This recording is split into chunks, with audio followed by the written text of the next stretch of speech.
Good morning mister Krishna Prasad.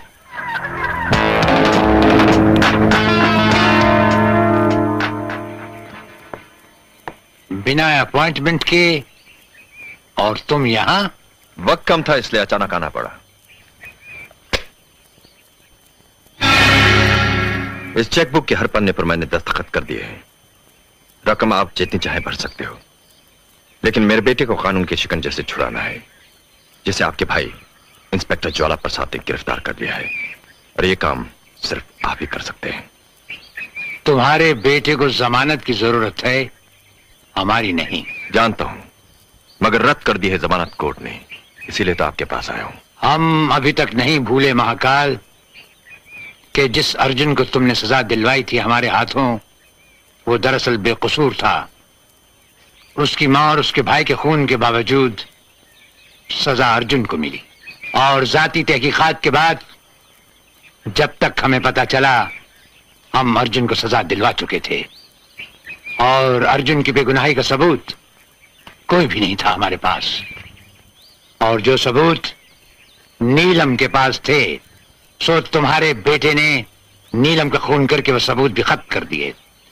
और अब महाकाल, तुम्हारे बेटे को कानून के लंबे और चौड़े हाथ वो जहां कहीं भी होगा, जैसे भी होगा, खींच लाएंगे। इसका मतलब आप मेरे बेटे को नहीं छुड़ाएंगे? छुड़वाएंगे, जरूर छुड़वाएंगे महाकाल। अफसोस फांसी के फंदे से नहीं, दुनिया और तुम्हारी झंझट से। इस जवाब का मतलब समझते हो कृष्ण प्रसाद? महाकाल से दुश्मनी और अंजाम एक भयानक तूफान। अंजाम का डर सोचना हमारे लिए बेकार और बेसूद है। रही बात तूफान की महाकाल, तो किश्ती और बादबान तो क्या, हम तो वो भंवर हैं जिसमें समुंदर के समुंदर डूब जाते हैं। कृष्ण प्रसाद, सारा बंबई शहर इस बात का भी गवाह है कि महाकाल जो सोचता है वो कर दिखाता है। अगर आप मेरे बेटे का केस नहीं लड़ेंगे तो आप उसके खिलाफ भी नहीं लड़ेंगे, और अगर आपने ऐसी गलती की तो उसका अंजाम सिर्फ मौत का तांडव होगा। याद रखो कृष्ण प्रसाद, मेरा नाम है महाकाल। काली का पुजारी हूं मैं। लिबास भी काला, धंधा भी काला, और दुश्मनों को जो कफन पहनाता हूं वो भी काला।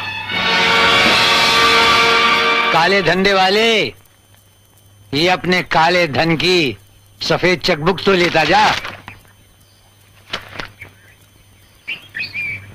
रुको, एक बात हमारी भी सुनते जाओ काली के पुजारी।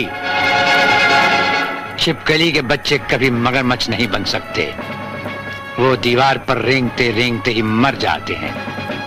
कृष्ण प्रसाद को दुनिया एक कानूनी पंजा कहती है, और वो पंजा एक शेर का है जिस पंजे में कानूनी मुजरिम आकर कुचला जाता है।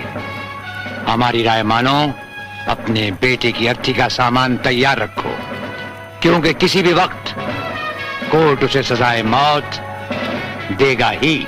किसके पंजे से किसकी मौत होगी और किसकी अर्थी उठेगी, इसका फैसला अदालत के फैसले के बाद ही होगा कृष्ण प्रसाद।